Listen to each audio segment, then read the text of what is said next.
You're watching Markets for You, a daily videocast that covers market news and shares trading signals from experts. I'm Andrew Whitelaw. First, the US dollar.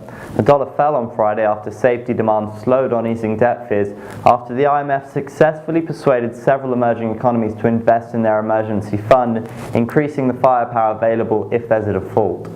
The greenback ended the week at 1.3219 to the dollar and 81.51 to the yen.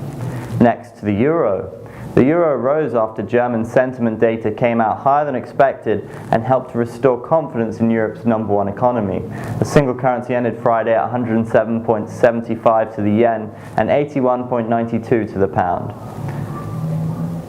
British pound. The pound rose after an unexpected rise in retail sales and a general improvement in risk appetite.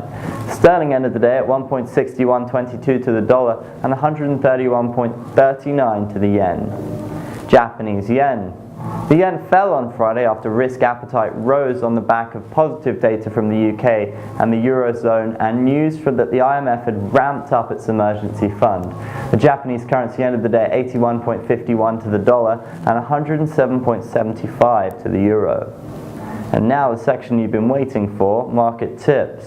Forex4you, in cooperation with Trading Central, one of the leading American financial advisors, provides you daily trading signals from experts in the field.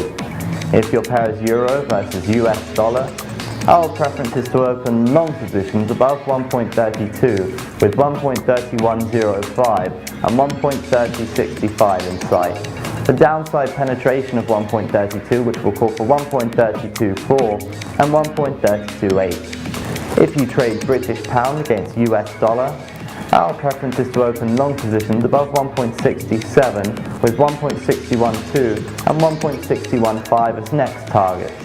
The downside breakout of 1.67, which will open the way to 1.6035 and 1.6.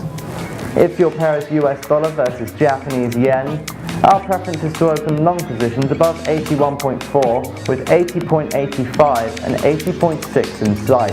The downside penetration of 81.4, which will call for 81.65 and 81.75. Good luck and happy trading. Tune in tomorrow for the latest market news and trading tips. I'm Andrew Whitelaw and you've been watching Markets for You. Have a great day.